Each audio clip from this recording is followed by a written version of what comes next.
마태복음 21장 1절부터 11절까지 제가 한 절 읽고 여러분들이 한 절 읽는 식으로 교대해서 읽도록 하겠습니다. 제가 갖고 있는 성경으로는 341페이지에 있습니다. 신약성경. 노안이 와서 한 자릿수를 더 읽었네요. 34페이지입니다. 제가 먼저 읽겠습니다. 그들이 예루살렘에 가까이 가서 갈람산 벳박에 이르렀을 때 예수께서 두 제자를 보내시며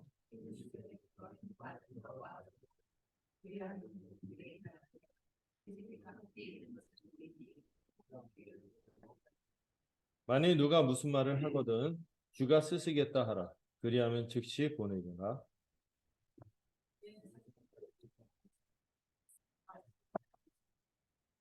시온 딸에게 이르기를 내 왕이 내게 임하나니 그는 겸손하여 낙이 곧 멍에 매는 짐승의 새끼를 탓도다 하라 하였느니라. 나귀와 나귀 새끼를 끌고 와서 자기들의 겉옷을 그 위에 얹음에 예수께서 그 위에 타시니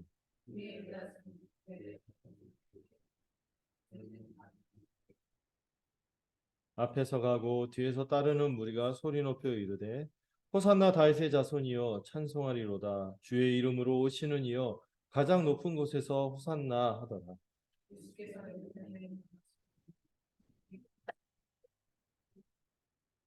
함께 읽겠습니다. 무리가 이르되 갈릴리 나사렛에서 나온 선지자 예수라 하니라. 아멘. 예. 반갑습니다. 예. 어제 참 이대 일상학교 하면서 우리 친구들하고 우리 주일학교 그 하루 종일 같이 있으면서 또 좋은 시간을 보냈고 또 우리가 참 이렇게 강한 듯하지만 또 약한 그런 존재인 것을 또 새삼 또 느끼게 됩니다. 우리가 또 서로가 있어서 또 힘을 얻고 또 어려움들을 이겨나갈 수 있을 거라는 생각이 또 들었습니다. 오늘 이 말씀을 함께 나누고자 하는데요. 이제 21장부터는 이제 새로운 단락으로 들어갑니다. 이제 예루살렘으로 들어가시면서 그 전에는 이 갈릴리에서 예루살렘으로 가기까지 그 도상에서 16장부터 20장까지 제자들에게 있는 이 잘못된 생각들을 교정하시고 또 이 세상의 잘못된 가르침들을 좀 솎아내는 그래서 새로운 세상의 원리를 알려주는 것이 지금까지의 내용이었다면 이제 21장부터는 예루살렘에서 이제 예수님께서 고난을 향해 나아가시며 그 예루살렘에 있는 기존의 잘못된 종교 지도자들과 갈등을 일으키기도 하면서 이런 가운데 이제 쭉 들어가시는 이런 단락으로 이제 새로 들어가고 있죠. 여러분 그 16장부터 20장의 내용은 참 교회에게 참 귀한 내용들이 있습니다. 여기 보시면은 일단 신앙 고백의 내용이 있죠. 주는 너희는 나를 누구라 하느냐. 여기에 대해서 누구도 이 대답을 회피하면 안 되죠. 분명하게 고백할 수 있어야겠죠. 베드로가 모범 답안을 말했어요. 주는 그리스도시요 살아계신 하나님의 아들이신. 주님이 이 고백을 듣고 너무 기뻐했죠. 그래서 뭐라고 하셨습니까? 내가 이 반석 위에 내 교회를 세우겠다 하면서 새로운 하나님 나라의 이 공동체가 시작되었음을 선언하셨습니다. 예수님이 앞으로 십자가에서 죽는 것도 뭘 세우려고? 이 새로운 세상을 살아가는 이 교회, 하나님 나라를 닮은 이 하나님 나라를 향해서 나아가는 이 공동체를 세우기 위해서 예수님이 이 십자가의 길로 간다는 것을 비로소 밝히기 시작했어요. 그리고 이 십자가의 교회에 대해서 말씀하시면서 그 길을 또한 누구도 가야 된다? 제자인 우리도 가야 한다고 하셨어요. 그리고 그 십자가의 길을 따라가는 삶의 내용이 뭐예요? 바로 교회적인 삶의 내용인데 그것을 제가 지난주에 지지난주죠. 독특한 표현을 썼는데 먹는 전복 말고 전복적인 성기입니다. 전복적인 성기입니다. 오히려 큰 자가 됐을 때 더 작은 자를 향해서 마음을 내려놓고 그들을 섬기고자 어느 누구도 없이 여기지 않기를 바라며 가장 작은 자도 존귀히 여겨지는 이런 새로운 세상 오히려 섬기는 자, 또 끝에 처하는 자가 가장 높은 자가 되는 그런 세상. 이 세상을 이루기 위해서 우리 주님이 가장 큰 자시잖아요. 가장 만유의 주이신 그분이 가장 낮은 자가 되셔서 비참한 십자가의 죽음을 당하시지 않았습니까? 이걸 기억할 때 우리도 교회로 어떻게 살지를 깨닫게 되는 거예요. 이 전복적인 섬김의 삶을 살아가야 한다는 것을 깨닫는 것이죠. 예수님께서 웬만하면 자신이 메시아라는 것을 숨기셨어요. 왜? 자꾸 영광을 취하고 그 메시아에게 묻어가서 자기도 영광을 취하려고 하는 사람들이 많았기 때문에 오히려 그런 사람들에게서는 예수님이 자신이 메시아임을 숨겼으나 이제 십자가를 향해서 죽는 이 상황부터는 예수님께서 서슴없이 자신이 메시아임을 밝히시기 시작합니다. 받아들이든 안 받아들이든 본격적으로 자신이 메시아임을 밝히세요. 근데 제자들은 여전히 어떤 상태입니까? 처음에 두 맹인은 말 못하겠는데 뒤에 나오는 두 맹인은 오히려 그 말을 하게 했죠. 그리고 그들의 눈을 뜨게 하셨어요. 이거는 굉장히 이 제자들의 영적 상태와 연결해서 교훈을 주려고 하는 것이죠. 우리도 이게 참된 신앙의 길이며 하나님 나라 백성의 삶의 도리인 것을 깨닫기를 바라는 것이 이 본문에 녹아져 있는 것입니다. 이렇게 전문맥을 좀 살펴봤고요. 오늘 좀 1절에서 11절까지 그 유명한 종려주일 때 많이 설교하는 본문이죠. 예, 이 예루살렘 입성하는 장면이 나옵니다. 이 예수님이 예루살렘을 향하시면서 이제 왕의 행차를 준비하는 모습을 보여주고 있어요. 전에는 예수님 자신이 메시아이고 왕이고 이런 것보다 권한받는 종이다 이런 얘기를 많이 하셨는데 좀 더 왕이신 것을 드러내세요. 자, 먼저 이 감난산에서 예루살렘으로 가고 계시거든요. 이 감남이 뭔지 아세요? 타번역 성경을 갖고 있는 분들, 우리말 성경이라 이런 거 갖고 있는 분들은 알 수도 있는데 감남이 뭐죠? 식재료인데 올리브산이라고. 올리브산. 이 올리브산에서 이 산이 꽤 높아서요. 이 산에 올라가면은 뭐가 한눈에 다 들여다 볼까요? 예루살렘이 한눈에 다 들여다보이고 심지어 성전도 싹 다 들여다보입니다. 이 전체를 내려다볼 수 있는 꽤 800에서 900 정도 고지, 1000m 되는 고지도 있는데 거기에 바로 옆이고 여기다 한 900고지 정도 되니까 꽤 높은 산이죠. 여기서 쭉 보면은 예루살렘 도시가 다 보이는 거예요. 성전과 더불어. 지금은 입성하시기 전에 내려다 보시지만 나중에 예수님이 이곳에서 예루살렘 성전을 내려다 보시며 이 예루살렘을 다 둘러보고 가르침을 행하고 나서 오늘 다시 이 감난산에 올라가서 이 성전을 내려다 보시면서 우세요. 왜 우시죠? 이 예루살렘이 멸망될 것을 이제 아셨기 때문에 그것을 예고하시면서 우십니다. 그래서 그 유명한 감람산 강화, 올리브산 강화 또는 종말 강화라고 하는 그 24장, 25장에 걸쳐서 쭉 그 심판하는 이 내용에 대해서 무시무시한 심판과 마지막 때에 일어날 종말에 대한 설교를 하신 곳도 이 감난산이죠. 그래서 이 감난산이 그런 산인데 또 이 감난산이 또 특별한 산이에요. 이 산이 어떤 산인지 좀 알고 있으면 또 재밌는 게 나중에 예수님이 승천하신 것도 이 감난산에서 승천하시게 되죠. 예, 제자들 앞에서 승천하신 곳이죠. 그래서 이 장소 자체가 되게 좀 의미심장합니다. 이 감난산에서 예루살렘 쭉 내려가시는데 이 내려가는데 뭘 준비하게 하시죠? 나귀를 준비하게 하세요. 예수님 제자들에게 이제 나귀를 준비하게 하시는데 이때 예수님은 나귀와 나귀 새끼가 이 벳바게라는 곳에 있을 것을 어떻게 알았는지 약속을 하셨나요? 그건 모르겠어요. 근데 대부분은 약속을 했다기보다 예수님이 어떤 신성을 가지고 미리 아시고 제자들을 보내신 걸로 보죠. 예수님이 이렇게 모든 것을 미리 아시는 신성을 나타내시면서 이제 조금 있으면 예루살렘 성으로 들어가시는데 이 필요한 탈 것을 미리 준비하십니다. 그런데 나중에 보면 예수님이 그 다른 복음서는 그냥 나귀 새끼만 등장하는데 여기 보면 나귀도 같이 나와요. 그래서 이 마태복음 이 부분을 어떻게 해석하냐고 이상한 설명들이 많거든요. 나귀와 나귀 새끼를 어찌 같이 타냐. 뭐 고개하는 것처럼 한 발 한 발 올려서 이렇게 타냐. 이상한 그림을 그려서 설명을 이상한 분들도 있었어요. 그건 아니고 예, 마가복음이나 누가복음이나 이런 데 보면은 한 번도 사람이 타본 적이 없는 새끼 낙이라고 이렇게 설명하거든요. 보통 어떤 왕이 어떤 물건을 취할 때 누가 손댄 거는 안 주죠. 왕이 완전히 새로운 거, 독점할 수 있는 것으로 주는 그런 것 때문에 그렇기 때문에 이 새끼 나귀를 타셨을 거예요. 한 번도 사람이 타본 적이 없는 새끼 나귀를 탔는데 왜 어미나귀가 같이 등장하느냐 했을 때 배경이 그런 설명을 하더라고요. 이 새끼 나귀가 사람을 한 번도 태운 적이 없는데 사람을 태워봐요. 어떨까요? 그 통제가 제대로 안 되겠죠. 막 이렇게 거기다가 사람이 뭐 환호하잖아요. 좀 있다가 그러면은 이제 병고가 생길 수 있죠. 막 그러니까 그 마음을 안정시키도록 어미나귀가 같이 옆에 있는 경우가 있다고 그러더라고요. 그래서 아마 그런 목적으로 같이 끌고 갔을 것이다 이렇게 봅니다. 음. 그런데 특이한 것은요.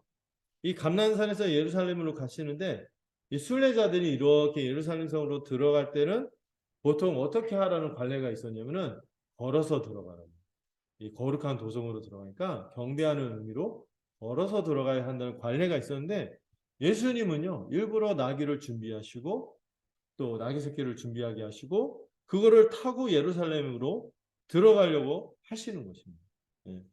상당히 어떻게 그렇게 들어가시면 어떻게 되겠죠? 예수님의 모습은 눈에 띌 수밖에 없어요. 그 전에 계속 예수님 자신을 감추셨는데 이 죽음을 앞두시고는 막 더 적극적으로 자신을 드러내십니다. 이 눈에 띌 수밖에 없는 행차를 이 왕으로서의 행차를 준비하시고 있어요. 왜 그런지는 뒤에서 더 밝혀지겠죠. 그때 예수님이 이 제자들에게 나귀를 가져갈 때 누가 뭐라고 하면은 뭐라고 말하라고 하시죠? 주가 쓰시겠다. 이렇게 말하라고 하십니다. 예. 예. 이거 가지고 옛날에 제가 엉뚱한 얘기해서 이제 제가 군대에서 경험한 건데 제가 위병소라고 아무나 함부로 못 들어가는 그 군사 이제 보호시설 이런 데서 이제 경계를 섰는데 어떤 분이요 다짜고짜 그 좋은 차 몰고 와갖고 나 서대령인데 열어. 그런데 열어줘야 될까요? 안 열어줘야 될까요? 안 열어줘야 되는데 너무 이제 계급이 높은 거야 서대령이야. 그러니까 그 위병소 그 장교도 긴장해갖고 야 그냥 통과시켜드려. 그거 딱 들어갔거든요. 그런 거 아니냐 이거죠. 주가 쓰시겠다 했을 때 이 주라는 표현이 보통 표현이 아니거든요.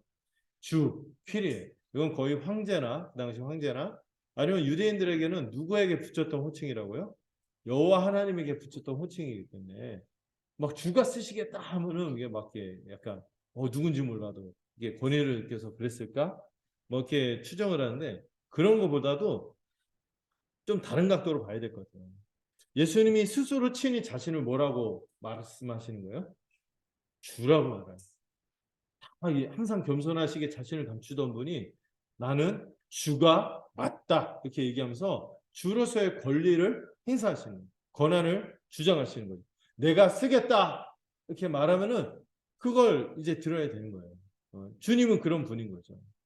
그 전에도 예수님을 믿음으로 고백하는 분들은 단지 예수님을 그리스도라고만 고백하지 않고 뭐라고 고백했죠?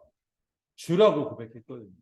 주님, 주님, 메시아이십니다. 주님 이러다가 믿음이 떨어지면 뭐로 바뀌어요? 랍비요, 선생님이요. 이런데 이때 예수님 자신이 주가 맞다고 막 확신에 차서 주장을 하는 거죠. 제자들도 그랬고요. 그 앞서서 예수님을 다윗의 자손이여 우리를 불쌍히 여기소서 했던 이들도 이 두 맹인도 예수님에게 주여라고 고백하는 내용을 볼 수 있습니다. 근데 주님 말씀대로 주가 쓰시겠다 하자요. 하자. 누군데? 이런 확인 절차 없이 순순히 내드립니다. 그대로 보냅니다. 여기 본문에서 강조하는 거는 다른 거는 막 그 과정을 좀 더 설명하는데 간단하게 얘기해요. 왜냐하면 주님이 이렇게 마음대로 이 2마리나 되는 낙이 꽤 가격이 비쌀 텐데 굉장히 그 옛날에는 이 짐승이 귀했는데 달라고 하는데 그냥 내드릴 수 있는 거는 예수님이 어떤 권위를 갖고 있다는 거예요? 왕으로서 주로서의 권위를 갖고 있다는 것을 보여주시며 그 왕이 권한을 행사하면서 쓰시겠다 하면은 쓰임 받는 게 당연하다는 거죠. 이거를 이제 그 권한 중에서 그 징발이란 제도가 있죠. 제가 한번 과거에 설명했을 거예요. 이 왕이나 어떤 전쟁 상황이 되면은요, 어떤 일반 사람들이 이제 그 사람의 동의 여부와 상관없이 그 필요한 물건을 가져갈 수 있어요. 그래도 법적으로 문제가 없어요. 이 징발이라는 제도가 있어요. 저희도 그 전쟁이 터지면은 그 좀 대형 차량이나 튼튼한 차량이나 이런 것들은 이 징발 차량을 해서 군에서 가져가도 이제 뭐라 할 수 없어요. 그런 제도가 있어요. 그리고 그 당시에는 왕정이 있었으니까 왕의 의전에 필요한 일들 있잖아요. 왕을 대접하고 섬기고 의전에 필요한 일에 쓰겠다 하면은 백성들은 내드려야 되는 것이죠. 그런 제도가 있어요. 이 징발의 권한을 지금 주님이 과감하게 주장하시면서 사용하시는 상황인 것이죠. 주가 쓰시겠다 하면은요, 우리 같은 사람들도요, 주님이 쓰시겠다 하면 어떻게 될까요? 쓰임 받겠죠. 그걸 또 소망하면 좋겠어요. 그 여러 가지 좀 재밌는 설화들이 있어요. 이 예수님이 그때 탄 나귀를 가지고 동화 같은 것도 있거든요. 예수님이 타니까 우쭐해갖고 자기가 잘나서 사람들이 환호한 줄 알았더니 타신 분이 귀해서 그런 거다. 막 그런 동화도 있었는데 어쨌든 저도 막 잠깐 이 본문에서 말하는 거 아닌데 이 나귀처럼 잘 사용받았으면 좋겠다. 주가 쓰시겠다 하면은 잘 쓰임 받으면 좋겠다 이런 생각 좀 하기도 했어요. 자, 그 다음 단락을 보면은 예수님께서 예언의 성취를 위해서 나귀 새끼를 타시는 장면이 연출이 됩니다. 이 예언이 성취되고 있어요. 이 마태복음의 주요한 흐름 중에 하나가 예수님이 그 구약에서 분명히 예언했던 그분이 맞다는 거예요. 그 메시아가 맞다는 것을 예언이 바로 성취되고 있다는 것을 10번이나 얘기하는데 이게 9번째 그 말씀이 나오고 있는 거예요. 그 예언은 두 가지예요. 하나는 이사야서 62장 11절의 말씀이고 또 하나는 스가랴 9장 9절부터 10절까지의 말씀인 것입니다.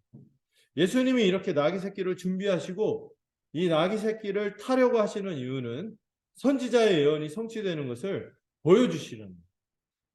제가 문득 자꾸 나귀 새끼 자꾸 새끼 막 이런 게 자꾸 나오니까 좀 마음에 걸림이 있는데 어쩔 수 없어요. 나귀가 아니라 그냥 나귀가 아니라 나귀 새끼여야만 하거든요. 그래서 마태는 지금 예수님이 옛적 구약에서부터 예언한 메시아로서 우리의 구원자이심을 계속 강조하고 있어요.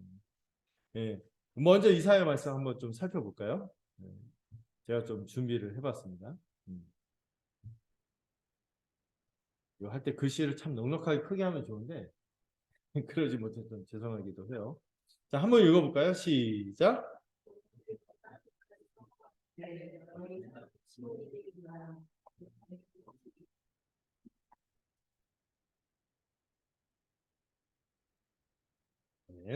이 5절에 보면 그 선지자의 말씀을 인용하는데요. 앞에 부분은 이사야서의 말씀을 인용한 거고 뒤에 부분은 스가랴서의 말씀을 각각 연결해서 제시하고 있는 거죠. 자, 여기 보면 예루살렘을 보통 뭐라고도 불렀을까요? 시온성으로도 불렀거든요. 근데 그 시온성을 또 뭐라고 부릅니까? 딸이라고 불러요. 딸. 딸이라고 부르는 이유가 뭘까요?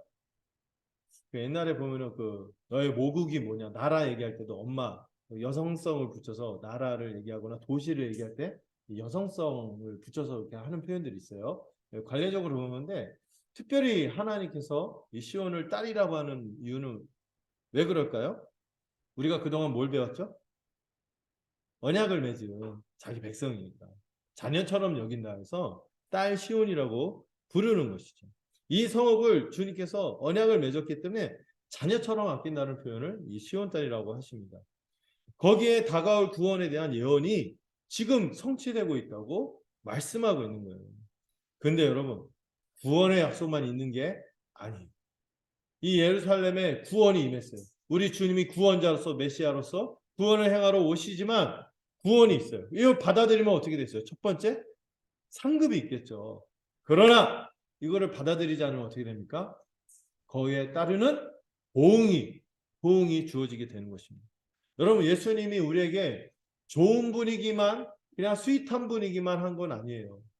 여러분 주님은 말 그대로 주님이십니다. 그 주님에 대해서 우리가 믿음으로 반응하고 그분에게 순종하면서 나아갈 때는 상급이 있지만 믿음으로 구원을 받겠지만 그렇지 않고 믿지 않고 주님을 거부하고 배척하는 자들에게는 결국은 뭐가 따를까요? 심판의 보응이 따르는 것입니다. 여러분 그래서 우리 예배가요.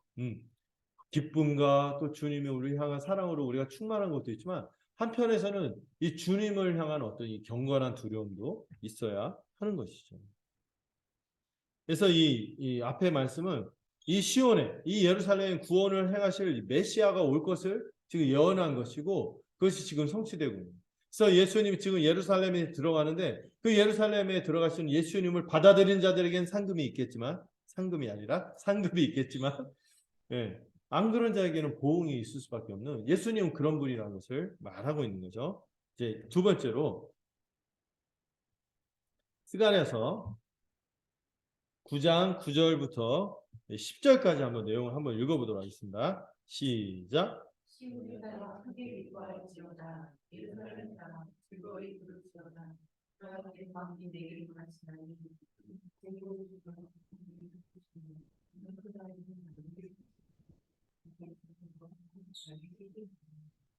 내가 이스라엘을 방황하며 예수를 가르치고 그들은 하늘을 뚫리고 그가 하나님을 내게 하나님 하는 것이요 그의 통치는 하늘에서 하늘까지 이르고 물을 불러서 하늘까지 이른다.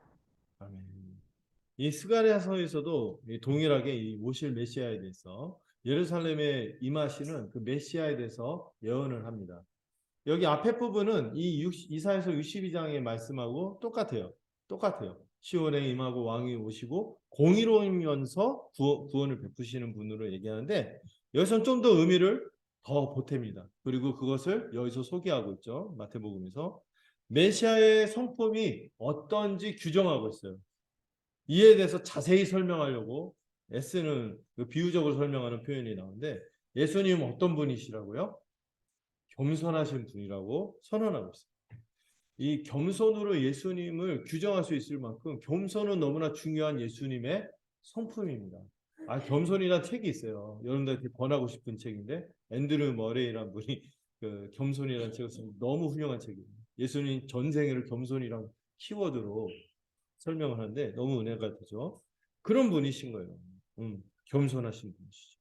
또 주님도 자신을 뭐라고 하셨어요? 나는 마음이 온유하고 겸손하다. 이렇게 말씀하셨는데 보통 나는 겸손해 이렇게 말하는 사람들 안 겸손하세요. 근데 주님은 진짜 겸손한 분이에요. 그리고 이를 드러내는 모습이 뭐였어요? 지금 연출하시는 나귀를 타시는데 제가 좀 표현하는 게 부담스럽지만 나귀 새끼 그러잖아요. 이 나귀 새끼를 작은 것 곧 나귀 새끼를 탈 것이라고 하시는 거죠. 그리고 나서 이 10절을 보면은 이 에브라임과 예루살렘은 뭐죠? 에브라임 북쪽 이스라엘을 얘기하는 거고 예루살렘 남쪽 유다를 비롯한 그러니까 남북 합친 이스라엘 전체 하나님의 백성을 얘기하는 거죠. 이 하나님의 백성에게서 뭐를 끊겠다고요? 병거를 끊겠다는 거예요. 병거는 뭐죠? 군사 무기예요. 우리식으로 하면 탱크 같은 거죠. 대전차, 뭐죠? 전차 무기 이런 것들이에요. 병거를 끊어버리겠다. 또 예루살렘 말도 마찬가지죠. 군사력으로 사용되는 거거든요. 말을 끊어버리고 모두 끊겠다고요? 전쟁하는 활도 끊어버리겠다고 하십니다. 더 이상 하나님의 백성에게서 뭐가 없다는 얘기를 하시는 거예요. 갈등하고 전쟁을 일으키는 일이 없을 거라고 지금 얘기하시는 거죠. 예수님은 겸손한 왕으로서 그 백성들도 뭐를 지향하는 백성이라고요? 그 왕과 똑같이 평화를 지향하는 그런 왕인 거죠. 그래서 이방 사람들에게 화평을 전하고 그런 평화의 통치로 온 세상을 다스린 여기서 보면 바다에서 바다 유브라데에서 땅끝까지 온 세상을 평화로 통치하시는 그런 왕이신 것을 이 스가랴가 미리 예언을 한 것이죠. 그리고 예수님은 바로 그런 왕이시라고 자신을 지금 입증하시고 그 성취하고 있다는 것을 지금 드러내십니다. 예수님은 참으로 왕이신데 이 겸손하여서 나귀를 타신 왕이시죠. 권리를 주장하지 않고 권리를 내세우지 않는 왕이세요.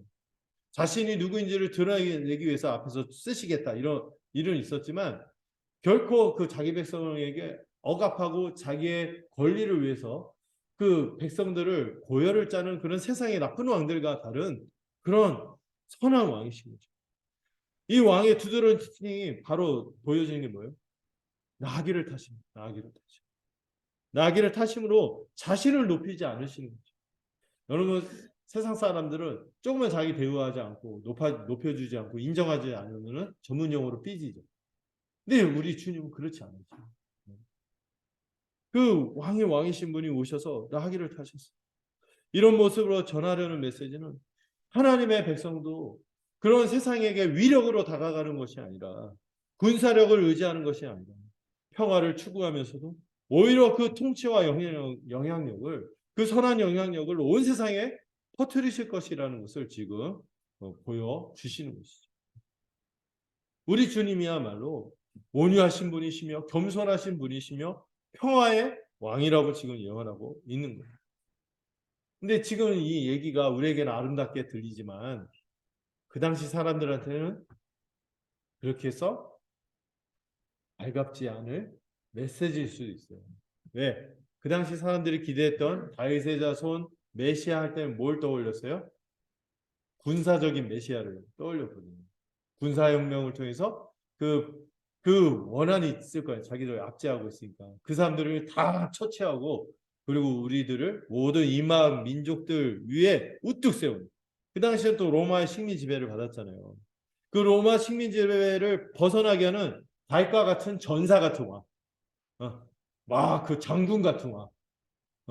막 있잖아요. 그 옛날 삼국지 같은 거 막 여포가 막 방천하고 휘두르면서 간우가 막 청령 원월던가요? 막 휘두르면서 막 이렇게 하고 영웅 같은 막 제갈공명 같이 막 전술을 써서 다 싹쓸이하고 막 이런 걸 기대했는데 주님은 어떤 왕이시라는 거예요? 겸손하시고 온유하시고 그 복수하고 싶은데 그게 아니라 평화로 오히려 그 사람들을 평화로 그 사람들을 다스리는 그런 왕이라고 하니 약간 달갑지 않은 거죠. 강한 군사력과 이 부유함으로 마치 지금 강대국들이 그런 것처럼 다른 이방 나라 사람들을 힘의 논리로 지배하고 굴복시키고 가장 우뚝 솟는 나라로 자기들의 나라를 삼아주시기를 그런 것을 기대했던 그런 것을 가져다주는 그런 메시아를 그들은 원했던 것이기에 이런 왕이 사실 달가웠을까? 그런 생각을 해볼 수 있는 거죠. 예수님은 실제로 다윗의 자손이죠. 다윗의 혈통으로서 왕이시지만 또 예수님은 곧 항상 왕이자 자신을 뭐라고 얘기했어요? 고난받는 종이라고 말씀하시죠. 이방인들을 무력으로 굴복시키는 것이 아니라 오히려 그들에게 평화를 가져다 주시는 왕이신 것이죠. 어떤 특정한 혈통만 구원하시기 위해서 편협한 민족신이 아니라 세상의 모든 사람들을 복주시고자 하는 그 하나님의 성품을 닮은 그런 왕이신 거예요. 십자가의 피로 막힌 담을 품으셔서 에베소서에 있는 표현처럼 먼데 있는 자와 가까이 있는 자, 유대인과 이방인을 하나 되게 하셔서 죄로 인해 율법의 저주를 받고 죽을 수밖에 없는 모든 사람들, 이 모든 사람들을 구원하시고 한 몸인 교회를 이루어 하나 되어 살게 하실 분이 바로 이 스가랴서에서 예언한 우리 주 예수 그리스도이신 것입니다. 이 예언처럼 예수님은 이스라엘만의 메시아가 아닌 거예요. 온 세상의 메시아가 되셨고 우리도 그 예수 그리스도의 통치를 받고 지금 복되게 살아가는 것입니다. 앞에서 제가 말씀드렸죠. 왜 이렇게 걸어서 들어가지 않고 나귀를 타실까? 이렇게 눈에 띄는 행차를 하실까? 일부러 예수님은 자신이 나귀 새끼를 타시면서 다윗의 자손이고 메시아라는 것을 공개적으로 나타내십니다. 그리고 바로 이 스가랴 선지자가 예언했던 그 메시아가 바로 누구라고요? 자신인 것을 밝히신 것이죠. 그리고 예수님이 나귀를 타고 예루살렘에 들어가시는 모습을 보면은 구약에서 똑같은 비슷한 모습이 있어요. 이 다윗이 압살롬에서 반역에서 쫓겨났다가 다시 예루살렘 들어갈 때도 갈란산으로 더 나귀를 타고 들어가는 장면이 있어요. 그런 모습도 떠올렸을 거고 그거보다 더 가까운 모습은 이 솔로몬이 그 왕으로 즉위할 때 노새를 타거든요. 이 노새는 나귀의 혼종이에요. 그래서 이 노새를 탔던 모습을 바로 떠올리게 했기 때문에 이 예수님이 지금 연출하신 장면은 뭐예요? 가문이 내가 그런 왕이지만 분명히 뭐다? 왕이라는 것을 지금 선언하신 것이죠. 나타내시는 거예요. 근데 사람들이 기대했던 그런 왕과 달리 로마의 황제, 그들을 압제하고 있는 세상의 왕들을 어떻게 해요? 황제나 그 장군들을 어떻게 합니까? 총독으로 온 사람들은 흰 백마 있잖아요. 근사한 군마, 철갑을 그런 아주 그냥 으스댈 수 있는 그런 근사한 모습의 군마가 아니라 나귀 새끼 타신 거예요. 여러분 그 장면 한번 상상해 볼까요? 제가 뭐 이게 약간 좀 좋은 그림으로 찾아서 이게 최선이었어요. 제가 최선이었는데 나귀 새끼인데 이거보다 더 작아야 돼. 근데 다 큰 성인이 나귀 새끼를 탔으니 새끼를 또 사람을 태워본 적이 없는 그 나귀 새끼잖아요. 타면은 제대로 갔겠어요? 막 천천히 막 뒤뚱뒤뚱 하면서 막 들어가는 모습은 굉장히 초라해 보이고 어떻게 보면은 우스꽝스러울 수 있는 모습이죠. 왕이 행차하신다 해서 딱 나가봤더니 뭐예요? 지금 뭐 대통령이 그 오셨습니다 하면 의전 담당이 쫙 서고 뭐가 들어오죠? 최고급 리무진이 쫙 들어와야 되는데 갑자기 그 대통령이 배달 오토바이 타고 들어오는 그런 모습인 거예요. 지금. 네. 너무 이제 우스워 보일 수 있는 거죠. 이 스가랴에서 예언한 왕은 어떤 왕입니까? 나귀를 타시는 겸손한 왕이기 때문에 이 겸손함으로 평화의 통치를 가져오시는 분이기 때문에 예수님 자신이 그런 분이신 것을 분명하게 보여주시기 위해서 이렇게 퍼포먼스죠. 이렇게 하신 것이죠. 이 세상 왕처럼 예수님은 군림하고 착취하는 왕이 아닙니다. 모든 사람의 끝에 서서 앞에서 말씀하셨듯이 이 겸손히 섬기는 종의 모습으로 오신 왕이신 거죠. 예수님은 우리에게 이 평화의 통치를 가져다 주기 위해 많은 사람의 대속물로 자기 목숨을 바칠 정도로 섬기시는 왕이 바로 오늘 여기에 나타난 이 예수님의 모습이라는 것을 기억하시기 바랍니다. 예수님은 스스로도 마음이 온유하고 겸손하니 내게 오는 자는 쉼과 안식을 얻을 것이다. 우리도 주님에게 갈 때 이 평화의 통치를 힘입어서 안식과 평강, 절대로 뺏기지 않는 평강을 주시겠다고 약속하셨습니다. 우리 주님은 상한 갈대를 꺾지 않으시고 꺼져가는 심지를 끄지 않으시고 또 목소리를 크게 내지 않으시는 참으로 겸손하고 온유한 분이신 것을 우리가 기억하며 우리가 섬기는 그분이 누구인지를 더 깊이 묵상할 수 있으면 좋겠어요.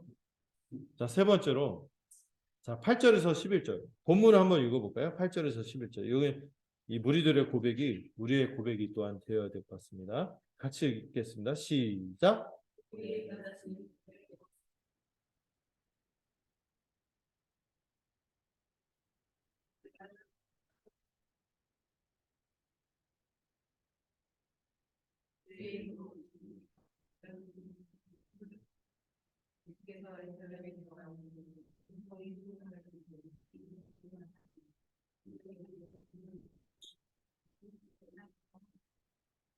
네. 자, 이 예수님이 이제 예루살렘에 이렇게 들어가시자 이 사람들이 이 맥락을 아는지 모르겠어요. 이 스가랴서의 맥락을 아는지 모르겠지만은 이 스가랴서의 맥락은 이 당시 사람들은 잘 몰랐을 거예요. 근데 이 모습을 이게 기록한 이유가 뭐죠? 우리 교회로 하여금 우리 주님이 그런 분인 것을 되새기게끔 하려고 이거를 기록한 것이죠. 어쨌든 무리들은 지금 예수님의 이 왕으로서의 면모만 본 거예요. 스가랴서에서 얘기한 겸손과 평화의 왕인 맥락보다도 일단 왕으로 오신 것으로 받아들인 거예요. 너무 기뻐하죠. 또 이 당시 예루살렘은요, 유월절을 앞둔 한 주간이었거든요. 원래는 예루살렘 평상시에는 한 7만 명 정도 거주했다고 그래요. 그렇게 큰 도시는 아니에요. 오늘날 현대 기준으로 보면 큰 도시는 아닌데 고대에서는 그래도 어느 정도 거주했던 도시인데 이제 6월절을 앞두고 있으면 어떻게 하겠습니까? 이 절기를 지키기 위해서 많은 사람들이 순례를 예루살렘에 왔는데 이게 다 합치면 한 25만 명 정도 됐다고 합니다. 그 25만 명 정도 되는 가운데서 이 한 주간 동안 그 예수님의 마지막 한 주간 이제 시간이 시작이 되는 것이죠. 마태복음은요, 이 한 주간을 이전보다 더 길고 여러분 분량이 꽤 많이 할애해서 이 마지막 한 주간을 다루는데 요한복음도 그런데 이 마태복음도 이 한 주간을 공들여서 자세하고 길게 소개하고 있습니다. 사실 예수님이 예루살렘 이때 처음 들어온 건 아니에요. 마가복음이나 이런 데 보면 이때 예루살렘 처음 들어간 것처럼 묘사하지만 그렇게 보이는 거고 요한복음이나 이런 데 보면 예수님 몇 번 예루살렘에 가시는데 이제 가실 때는 앞선 예루살렘 방문에서는 예수님 어떻게 가셨어요? 드러내지 않고 은밀하게 갔다 오시거든요. 그것 때문에 막 형제들이 뭐라고 해요. 세상에 자기 영향을 하려는 사람처럼 자기 이렇게 감추는 사람이 없다. 왜 이렇게 안 드러내시냐. 이럴 정도로 은밀하게 예루살렘에 오갔는데 지금 마지막 방문에서는 어떻게 해요? 오히려 모든 사람이 주목하게끔 나귀를 타시고 그리고 6월절을 앞두고 십자가에서 죽기까지 이 한 주간 마지막 한 주간 앞두고서는 예루살렘에 들어갈 때는 자신이 다윗의 자손이며 메시아라는 것을 공개적으로 말씀하시고 드러내시고 있는 거죠. 이 나귀를 타심으로 왕의 행차를 연출하셨고 무리들도 예수님의 의도에 따라서 그 반응하기 시작한 것이죠. 다분히 예수님의 의도한 반응. 예수님이 겸손하고 이렇게 죽기까지 섬기시는 그런 왕이시지만 어떻게 보면 아무것도 아닌 분인 것 같지만 실상 그분은 어떤 분이세요? 왕이시라는 거예요. 이걸 잊지 말아요. 예, 사람들이 열광할 때는 또 사람들이 예수님을 막 왕이다, 새로운 왕이다, 하나님의 나라의 왕이다, 갈릴리 그쪽에서 활동할 때 막 그 열광할 때는 오히려 자신을 숨기시던 분이 이제 그게 좀 식어가고 예수님을 적대하는 사람들은 굉장히 많아지고 그리고 예루살렘에서 죽음을 앞둔 이 시점에서는 오히려 이 고난과 죽음을 앞두고는 두 맹인을 고칠 때부터 공공연히 자신이 다윗의 자손이며 메시아임을 이제 드러내게 하셨고 여기서도 그렇습니다. 그리고 아까 여러분 그 그림 봤잖아요. 그림 봤을 때 예수님이 이렇게 행차하실 때 어떻게 합니까? 겉옷을 깔고 또 나뭇가지를 길에 펴는데 이 나뭇가지가 무슨 나무인지 알죠? 주일 이름이 아예 그 주일 이름입니다. 종려. 종려나무인데 이게 꽤 이 손으로 들고 다닐 수 있는 꽤 그 큰 그 나뭇잎을 갖고 있습니다. 이 나뭇잎을 길에 펴요. 근데 이게 그 구약에는 그런 사례가 없는데 어떤 사례가 있냐면은 그 구약하고 예수님이 오기 전에 그 중간기에 그 이스라엘이 계속 모였어요. 식민지였죠. 식민지였는데 한 번은 그 셀루커스 왕조가 그때 이제 그 포갑적으로 성전을 더럽히고 막 이스라엘 백성들을 핍박을 굉장히 강하게 했을 때 잠깐 독립을 이룬 적이 있어요. 그 독립을 이룬 사람의 이름이 유다 마카비라는 사람인데 이 사람이 이방 사람들과 전쟁을 벌여서 이 헬라 제국이죠. 거기가 벌여서 승리해 갖고 예루살렘을 회복합니다. 그때 사람들이 그 승전을 기리면서 흔들었던 게 종려나무 가지예요. 종려나무 가지. 그 그림을 떠올리는 거예요. 그러니까 이 사람이 지금 뭘 기대하는 거야? 유다 마카비처럼 예수님이 그 이방 세력들을 물리치고 자기들이 그 다윗 제국과 같은 다윗의 왕국 이런 제국과 같은 것을 가져올 거라고 생각하면서 그런 군사적인 영웅을 기대하면서 지금 막 흔들면서 막 소리치면서 환호하는 것이죠. 상당히 예수님이 지금 연출하신 장면하고 무리들이 기대하는 거하고 맞아 들어가요? 좀 안 맞아 들어가는 그런 모습입니다. 그럼에도 불구하고 분명한 것은 예수님이 이런 환호를 받을 만한 왕인 것은 분명하죠. 예수님의 앞뒤를 둘러싼 무리들이 소리 높여서 호산나라고 외칩니다. 호산나 뜻 아시나요? 찬양대 이름으로 많이 쓰잖아요. 호산나, 호산나, 호산나, 호산나. 호산나는 지금 구원하소서 이런 뜻입니다. 지금 우리를 구원하소서. 막 이들이 호산나 외치는 건 뭐예요? 뭐로부터 구원해 달라는 거예요? 저 이방 로마 놈들 쫓아내고 우리를 해방시켜달라고, 독립시켜달라고 막 그걸 외치는 거죠. 근데 주님은 사실 구원을 이루시기는 하는데 그런 잠깐 오고 가는 제국의 지배에서 벗어나게 하는 게 아니에요. 영원한 이 죄와 사망의 지배로부터 우리를 해방하러 오신 분이신 것인데 이들은 그걸 모르고 당장 이 군사적인 해방을 기대하면서 호산나라고 외치고 있습니다. 다윗의 자손이여 할 때 이 다윗처럼 군사력을 가지고 그 이방 민족들을 물리치는 그런 왕을 기대하는 거죠. 여기 보면 또 주의 이름으로 오시는 이여 가장 높은 곳에서 호산나 이러는데 이 주의 이름으로 오신다는 것은 이제 하나님의 권세를 가지고 오셔서 이 가장 높은 곳인 하늘의 보좌를 둘러싼 천사들도 주님이 그 구원의 역사를 행하실 것을 찬송한다고 하면서 주님을 굉장히 높여드리면서 고백하는 내용인 것입니다. 이렇게 하고 있어요. 자, 그 다음에 여러분 10절을 보시면은 예수님이 그렇게 왕으로 행차하고 예루살렘에 들어가자 예루살렘에 어떤 일이 벌어졌습니까? 주목할 단어인데 소동이 벌어졌다는 거예요. 소동. 여기서 소동은 이 소동이라는 단어가 충격과 더불어 흥분에 휩싸였다는 거예요. 이게 두 가지가 있어요. 충격은 약간 부정적인 맥락이고 흥분은 뭐예요? 약간 기대를 하는 흥분이 같이 머금어져 있는 것입니다. 근데 예수님이 이때만 예루살렘을 소동하게 하신 것은 아니었어요. 제가 2장 3절 적었죠. 마태복음 2장 3절에 어떤 내용이 있습니까?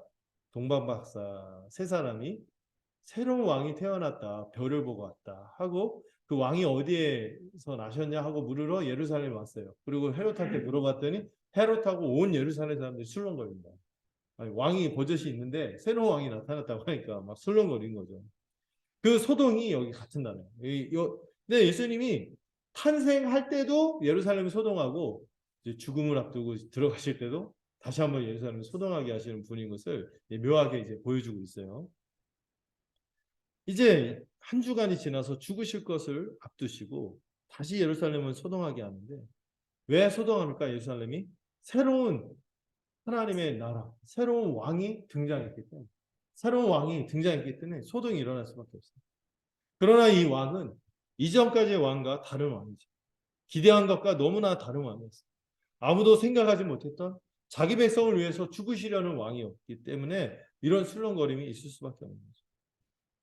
예수님의 모습은 나귀를 타고 오신 모습은 막 군사적으로 이렇게 한 모습하고 다른데 그래도 왕인데 왜 저럴까 하는 그런 혼란감, 이런 충격과 흥분과 이런 것이 섞여 있는 가운데 소동이 벌어진 것이죠.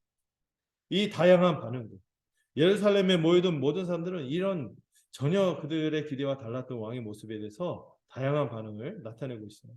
어떤 이들은 변화를 바라는 기대의 흥분도 있었지만 어떤 이들은 이 변화가 부담스럽고 이 변화로 인해서 어떻게 펼쳐질지 이 모르는 상황에 대한 불안함으로 혼란과 충격에 빠진 사람들이 있었던 것입니다.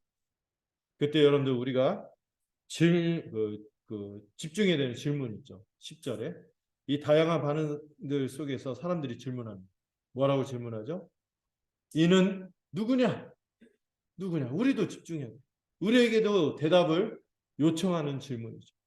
이 나귀를 타고 오시고 우리의 기대와 달리 뭔가 우리가 기대했던 막 근사하고 군사적이고 그래서 우리도 묻어가서 같이 영광을 취할 만한 그런 메시아가 아니라 할지라도 그 메시아는 참으로 메시아입니다. 참으로 누구시냐 할 때 우리도 동일하게 대답을 해야 돼요. 예수님 전에도 물어보셨잖아요. 너희는 나를 누구라? 여기서도 묻는 거죠. 누구냐? 그때 11절에서 무리들은 무지한 가운데 외치지만 진리의 일면을 말합니다. 뭐라고 환호합니까? 갈릴리 나사렛에서 나온 선지자 예수라고 대답합니다. 이 대답한 무리들 중에서 대부분은 이 순례를 따라온 예수님과 더불어서 이 갈릴리 쪽에서 온 사람들이 많았을 거예요. 그리고 누구냐 이렇게 한 사람들은 주로 누가 있었을까요? 예루살렘 원래 거했던 사람들. 또 거기에는 좀 약간 좀 그런 사람들이 있는 거죠. 교만하고 이런 사람들이 많은. 예수님을 그렇게 적대했던 사람들이 많은 곳인데 이 무리들은 예수님 갈릴리 나사렛에서 온 선지자입니다 하고 이렇게 외치고 있어요. 이 예수님을 또 오늘 선지자라고 또 그 메시아나 다른 칭호에 비해서 또 이 선지자라는 칭호를 주목하게 하는데요. 이 선지자라는 칭호도요. 그냥 예수님 그냥 좋으신 분, 훌륭한 위인 이런 의미가 아니라 이 구약의 맥락이 있는 또 표현입니다. 이것도 한번 잠깐 볼게요. 보면 신명기 18장 15절에서 18절까지 본문이 있는데 그 중에서 일부만 한번 같이 읽어보도록 하죠. 반응 속도가 느리네요. 자, 시작.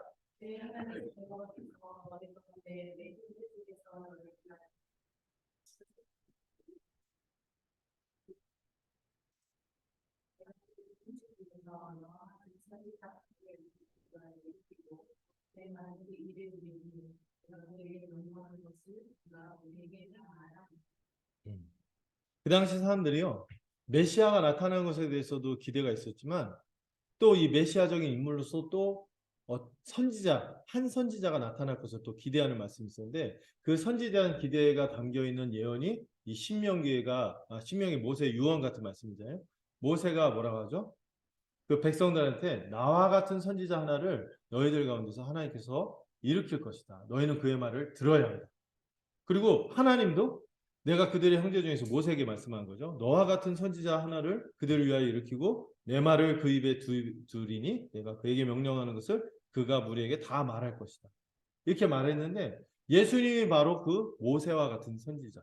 아니 어쩌면은 모세보다 더 위대한 선지자로 이렇게 온 거라고 지금 이 백성들이 고백을 하는 거죠. 모세가 했던 역할이 뭐죠? 그 모든 백성들을 중보자가 되었습니다. 하나님의 백성들을 새로운 하나님 나라 이 구원의 길로 이끄신 사람이 모세인데 바로 예수님이 바로 그와 같은 선지자라고 지금 이 무리들의 고백을 통하여 지금 예수님이 그런 분인 것을 말씀하시는 거죠. 예수님은 참으로 위대한 그 선지자예요. 그리고 이들의 고백은요, 또 그 선지자가 어디에서 나왔어요? 자, 마태복음 2장 23절 기억나십니까? 같이 한번 읽어보죠. 시작.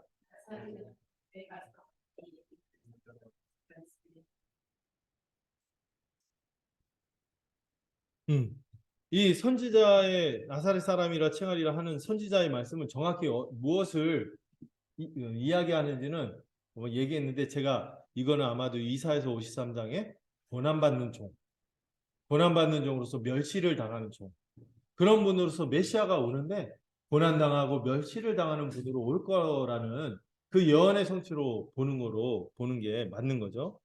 여러분 나사렛이 어떤 동네예요? 동네에 대한 자부심이 있는 분은 좀 그렇겠지만 제가 서울에서도 지금은 좀 위상이 달라지면 제가 왕십리 출신이라는 걸 밝힐 때마다 비웃음을 당했거든요. 왕십리 노래 한번 불러봐. 58년 오시고요. 그런데 그거보다도 더 후진. 그리고 옛날로 따지면 그 난지도 있잖아요. 쓰레기하고 막 그 오물 냄새로 가득한 그런 거 있잖아요. 그런 것을 연상하는 것이 나사렛이었습니다.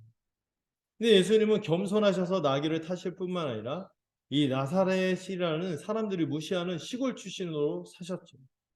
그리고 예수님께서 지금 나귀를 타고 오는 것과 나사렛 사람으로 불리우는 것, 그러면서 동시에 선지자라고 불리우는 것은 맥락이 통하고 있어요. 예수님은 고난과 멸시를 당하시는 왕으로서 우리 가운데 섬기기 위해 오신 것이죠. 어느 누가 영광을 취하기를 원하지 이렇게 고난과 멸시를 당하길 원하겠습니다. 근데 우리 주님은요, 자기 백성에게 영광을 주시기 위해서 자기 영광을 버리고 겸손하게 섬기고 고난과 멸시와 죽음을 당하신 것입니다. 사람들은 영광스러운 선지자, 군사력을 대동하는 그런 근사, 그런 왕이 될 것을 기대했지만 이제 예수님은 예루살렘에서 나사렛 출신이라고 배척과 별시를 당하시게 되는 것입니다. 지금은 환호했던 무리들이죠. 종려나무 가지고 흔들며 이 유다 마카비 혁명 같은 이런 막 그 해방을 할 거라고 기대했던 이 무리들이 예수님이 정작 예루살렘에서 일주일간 있는 동안 어떻게 바뀌었을까? 일주일 사이에 환호하던 무리들이 예수님을 십자가에 못 박으라고 외치는 그런 사람들이 되고 말았죠. 그들이 가졌던 예수님에 대한 헛된 기대들이 무산되자 실망하고 환호에서 저주와 조롱으로 바뀐 것입니다. 결국 그들도 이 무리들 따라갔던 무리들도 예루살렘 사람들처럼 이 예수님을 죽음의 길로 가시도록 배척하게 되었습니다. 그럼에도 불구하고 예수님은 참으로 왕이시며 또한 선지자이신 위대한 메시아라는 것을 오늘 본문은 증거하는 거죠. 주님이 어떤 메시아인지 우리가 깊이 묵상해야 합니다. 우리가 그분이 어떤 분인지 여러분 처음 믿을 때 여러분 예수님 처음 믿을 때 보면요 순수하게 그 진리를 받아들여서 믿는 사람들도 있지만 이상한 기대와 함께 예수님을 믿는 분들도 꽤 많거든요. 그러다가 그 기대가 실망할 때 믿음을 저버리는 분들이 있어요. 그런 분들에 대해 하고 싶은 말은 좀 처음부터 잘 알았으면 좋았을 텐데 이런 생각이 들죠. 여러분 이 예수님이 어떤 분인지 제대로 알아야 돼요. 이 예루살렘 사람들처럼 제대로 몰라서 아예 그 알기를 거부하고 그 헛된 것을 붙잡혀서 이게 자기 의와 대부분 탐욕이거든요. 이런 것 때문에 예수님을 배척해서도 안 되고 예루살렘 사람들이 예수님을 배척한 건 자기 의와 탐욕 때문이었거든요. 무리들은 어땠습니까? 자기들 헛된 기대를 채워주지 않으니까 변덕스럽게 예수님을 거절했죠. 이와 달리 우리는 믿음에 굳게 서야 할 줄로 믿습니다. 예수님은요 자신을 드러내시기도 하시고 숨기기도 하는데 보니까 헛된 기대와 영광을 바라는 자들에게는 예수님은 오히려 자신을 숨기십니다. 예수님에 대한 헛된 기대를 하지 않도록 하세요.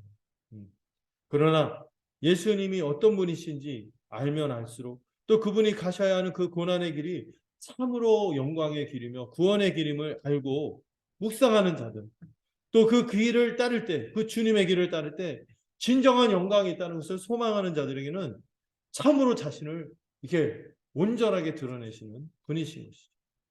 우리도 고난당하는 메시아, 이 겸손과 섬김의 길을 감으로 진정한 영광을 취하는 이 예수님을 따르므로 더 깊이 예수를 알기를 소망해요. 말씀을 맺겠습니다. 우리가 첫 번째 단락에서 우리가 기억할 지점은 예수님은 전지전능한 주시라는 거예요.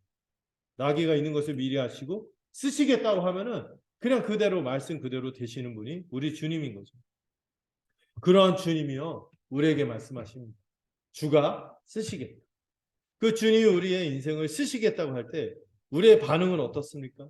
신뢰하고 내줄 수 있겠습니까? 우리 주님은 우리의 모든 것을 미리 아시고 가장 최고와 최선으로 이끌어 가시는 분임을 믿으시기 바랍니다. 이 주님은 절름발이 루터가 했던 말인데 절름발이 말로도 달리시고 부러진 활로도 이 화살을 쏘시는 전지전능하신 분이신 것을 우리가 믿기 바랍니다. 이 주님 우리에게 쓰시겠다고 하실 때 여러분들 우리가 쓰임 받기를 원해요. 그래서 우리의 물질이나 시간이나 에너지를 아낌없이 드림으로 주님이 가셨던 이 성김과 고난의 길에 동참하는 여러분이 되시기를 소망합니다. 또한 이 예수님은 세상의 왕들처럼 과시하고 군림하며 다른 사람을 짓누르고 착취하는 그런 왕이 아니시라는 것이죠. 나귀 새끼를 타시는 겸손한 왕이시고 자신을 죽기까지 내어주시도록 우리를 섬기시는 왕이시기에 예수님은 참으로 우리의 경배와 찬양을 받으셔야 하는 것이 마땅합니다. 여러분, 그래서 여러분들 이 예배 때 남달랐으면 좋겠어요. 이 나귀를 타고 우리를 위해서 죽기 위해 그것을 영광이라 칭하시면서 이 걸어 우리 마음과 삶 속에 들어오시는 그 주님을 묵상하시기 바랍니다. 나귀 새끼를 타고 들어오시고 십자가를 향해 나아가시는 모습이 우리의 마음속에 각인되어야 돼요.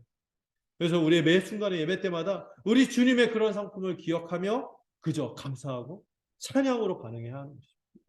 여러분 우리의 예배가 달라져요. 그 예배가 달라지기 위해서는 우리 주님이 나귀 새끼를 타신 분인 것을 기억하십니다.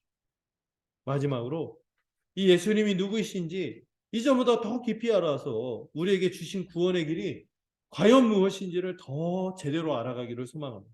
그리하여 배척도 아니고 변덕도 아니고 굳건한 믿음으로 날마다 우리 주님을 기쁘게 영접하고 섬기며 살아가는 우리 서연의 모든 지체들이 되기를 소망합니다. 기도하겠습니다.